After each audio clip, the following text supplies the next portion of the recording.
do it. Let's get into it. Coach Colin here. What's going on, guys? Candace is a wild lady. I mean, she is like Hunter S. Thompson in the sense of she does this gonzo journalism. If you don't know what gonzo journalism is, it's when you are weaved into the story that you're covering. And she does that better than anybody else currently. I mean, just incredible. She jumped on her stories and just said a bunch of wild stuff, which everybody made sure to screenshot because it was just that wild.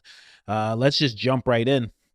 Talking about Tyler Robinson, whether or not he's actually confessed. Of course, we're talking about Candace. So she has something very different to say than the rest of the media, and that's the alternative media and the mainstream media. She has something completely different on her mind. I'm going to show you that. Then I'm going to show you an update that Fox News just released because Tyler did appear in court just 12 hours ago.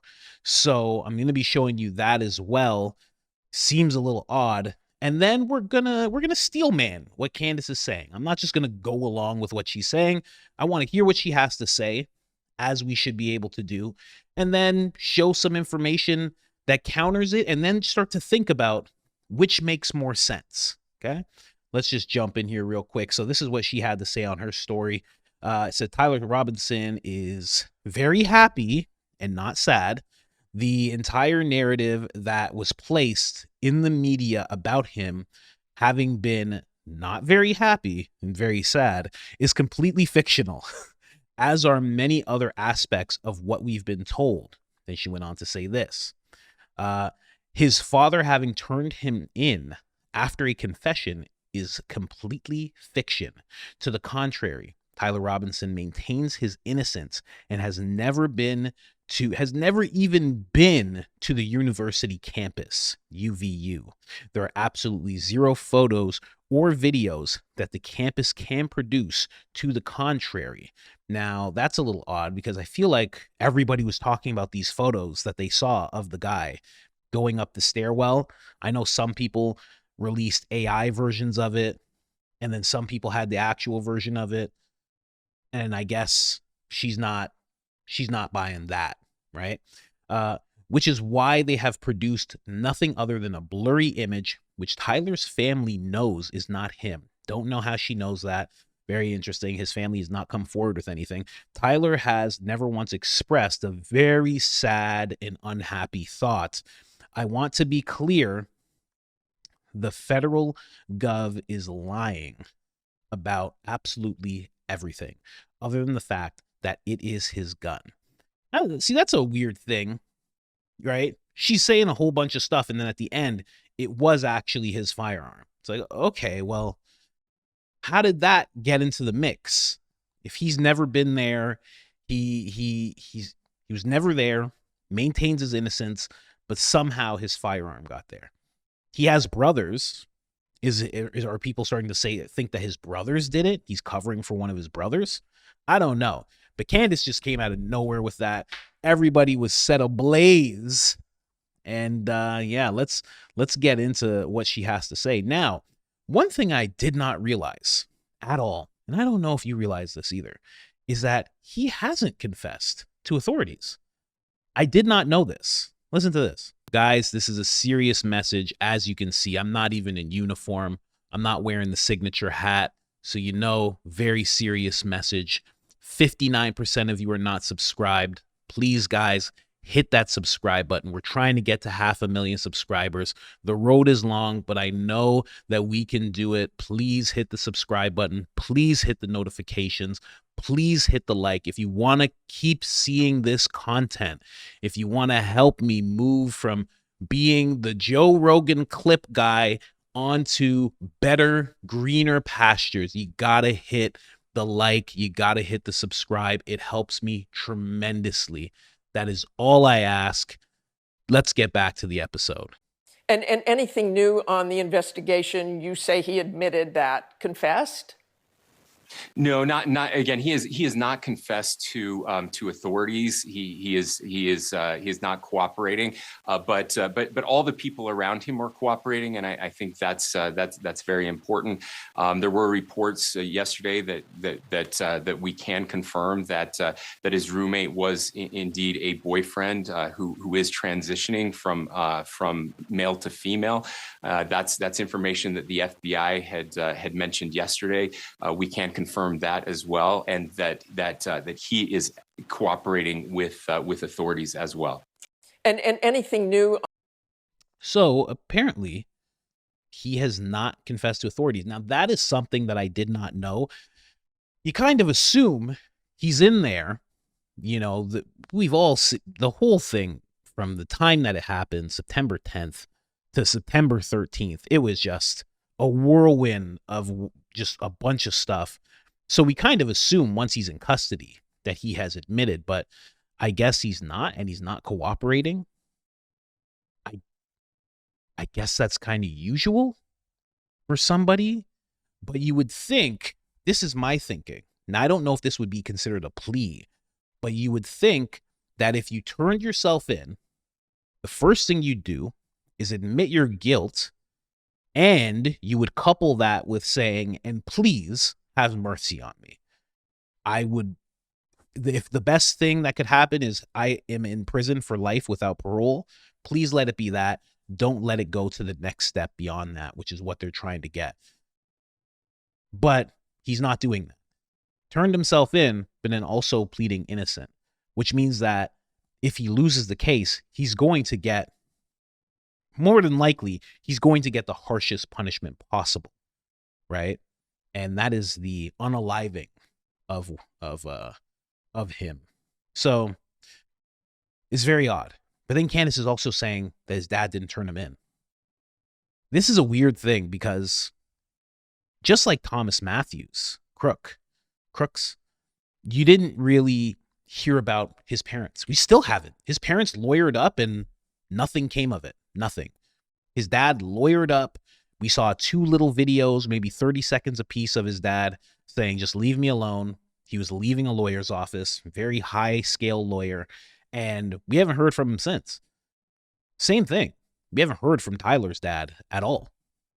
Not even remotely. No statement, no nothing, no hey, I'm sorry, nothing. So I don't know where she's getting this information from. If she's saying she got her information in regards to anything else, if she's saying she got her information from Turning Point insiders, I'm like, okay, I completely get that. I believe that. I believe there are people at Turning Point who probably still hold her in high regard, right? But in this case, where could she possibly be getting this information from? Obviously, it's a source. She's not going to disclose a source. Got to respect that. They're not allowed to do that. But I don't know. But let's just get further into it. Now, this is the update, him actually in court. This is a weird thing. Listen to this.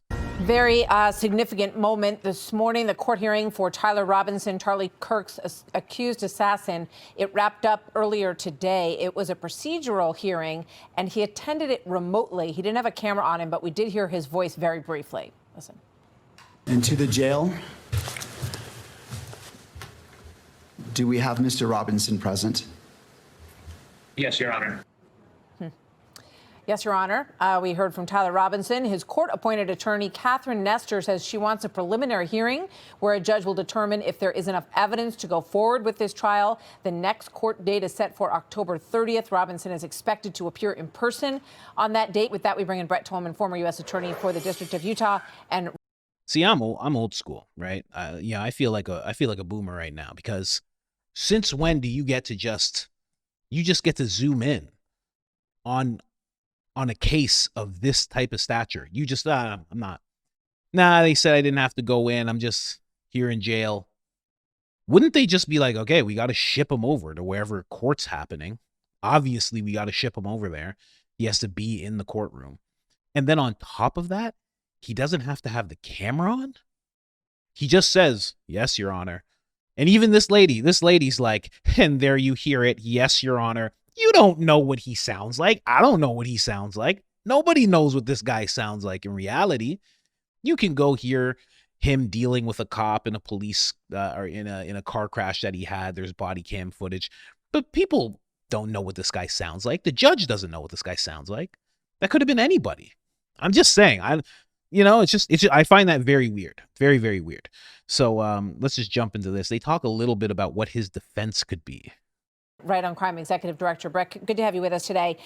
We have pictures of Catherine Nestor, who is Robinson's defense attorney. We also have the team for the other side for the prosecution, Jeff Gray and Chad Granander. We just got our first look at these teams this morning, and we heard just that little bit from Tyler Robinson. Your thoughts on where this stands and if we will actually get a full preliminary hearing, which in Utah is in lieu of a grand jury procedure?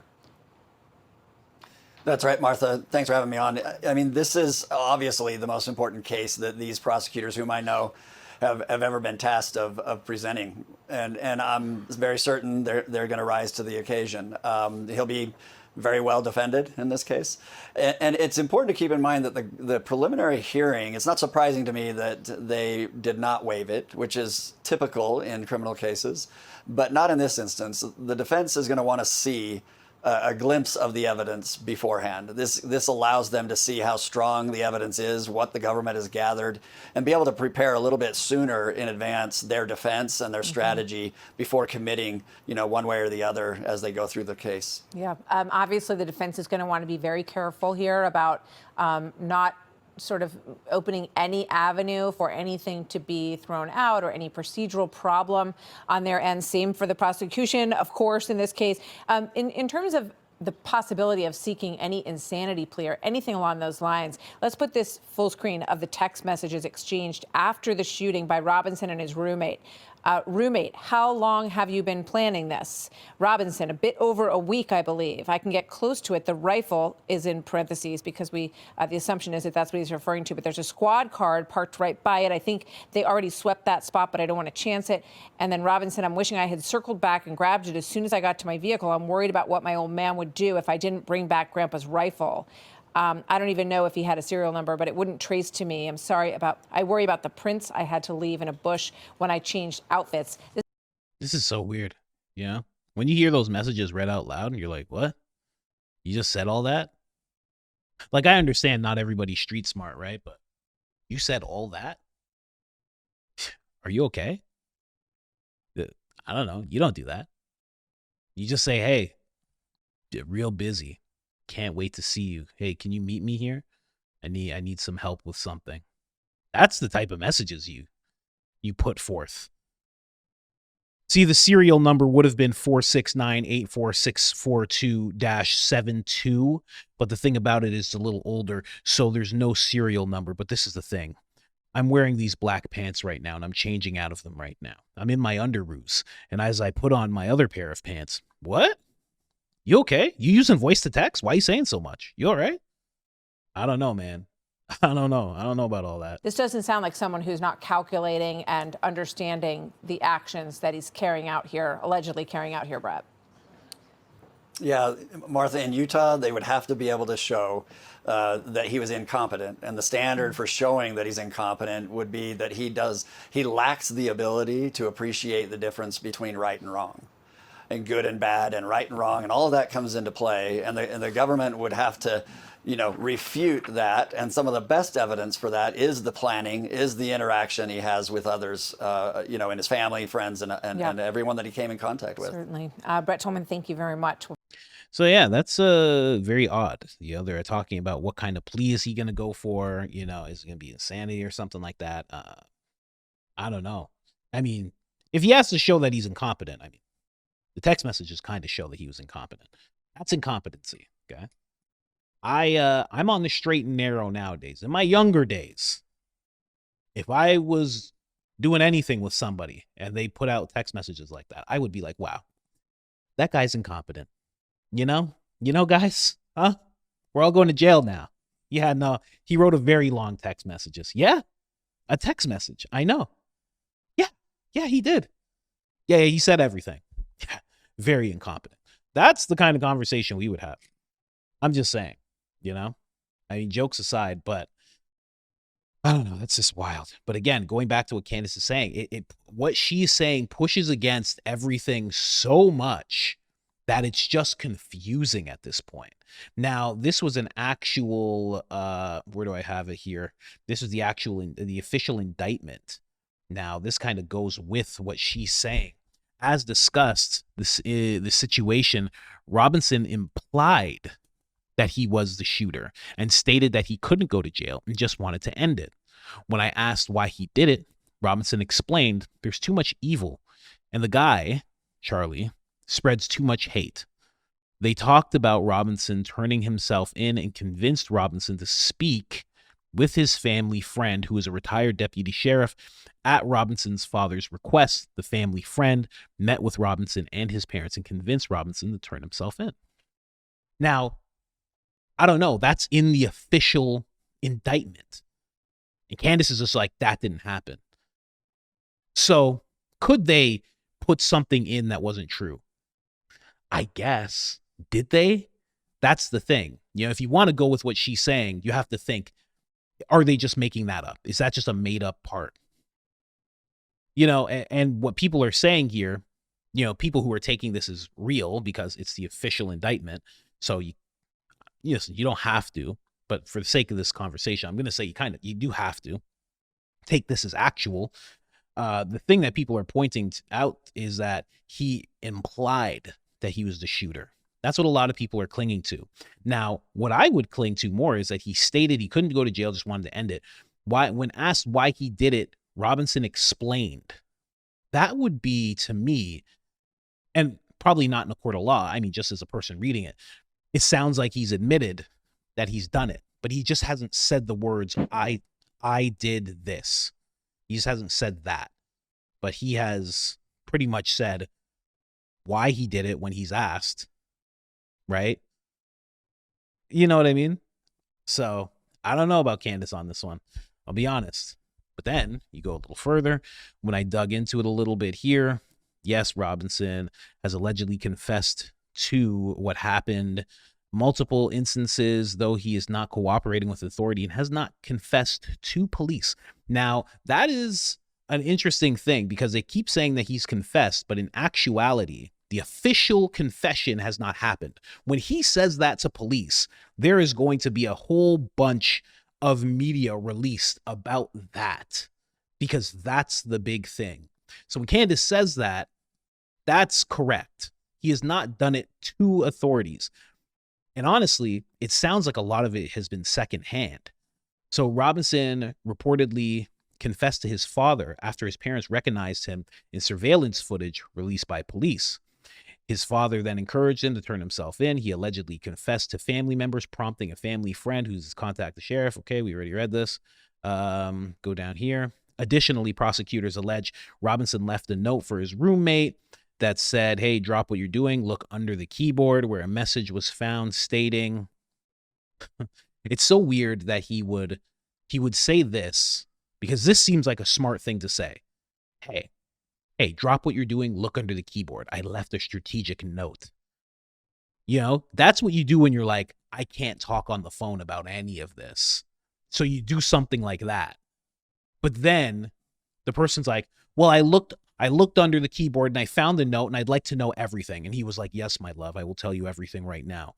My vehicle is in this location at this time. My pants are black. I'm chafed mildly. I'm sweating. There's a rifle. It's tied up. It's my grandfather's. There's no serial number. You understand? The serial number would have been 5124K. If it was a newer rifle, it would have had 5124K 68910 11 14. But in this instance, there's nothing. It's World War II. It's black. It's very nice. Handles well. You know what I mean? Like, he just went off and said everything. But this is how it started. Drop what you're doing. You left a strategic, smart note, and then just went into blabbing everything. Very odd. Had the opportunity. I'm going to take it. The opportunity to take out Charlie. Text message between Robin and his roommate reportedly included a confession. Robinson, let me make sure you guys can see that.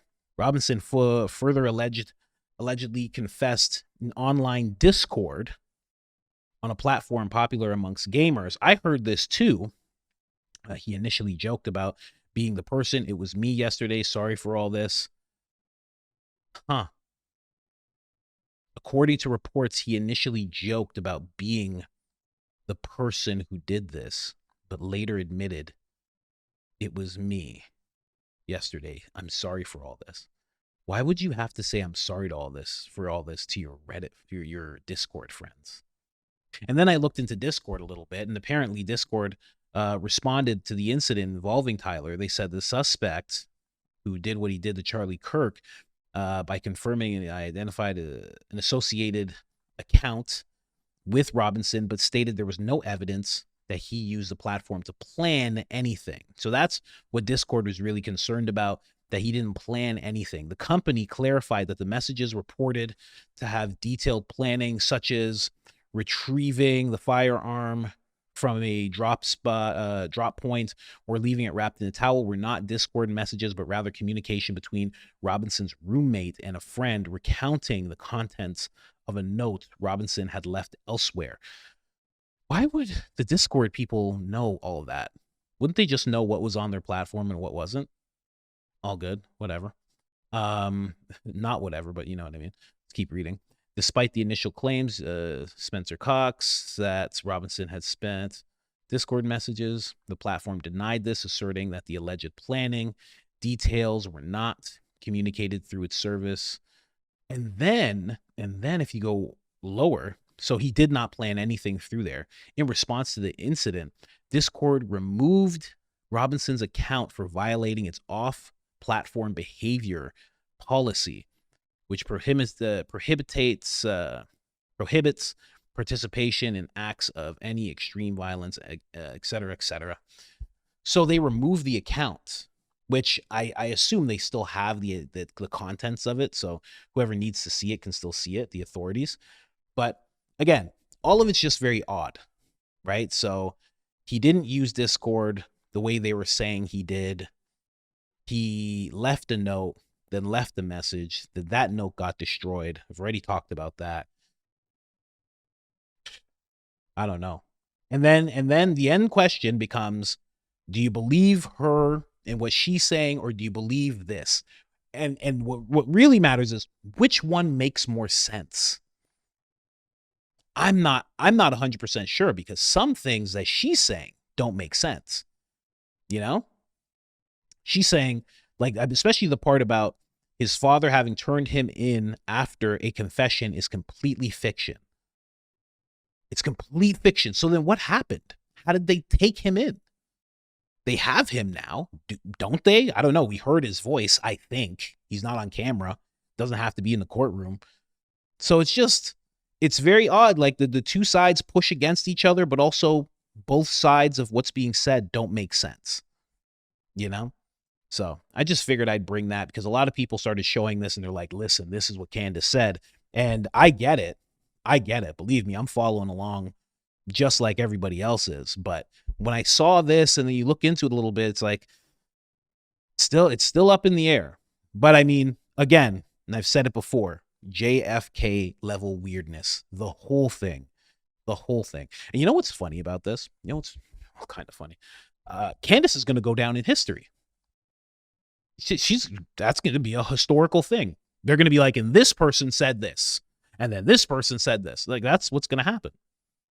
And then you wouldn't believe it. Back when the 54th president of the United States of America was just a reporter, she said, the 54th president of the United States simply went by Candace, had a show at the time. Very controversial. Anyway, I don't know, man. Let me know what you guys think about this whole thing. Do you believe her, or do you believe the official story? The thing about it is the official story is just falling apart. And this is not the only place where it's falling apart. It's falling apart and looking weird on all different levels.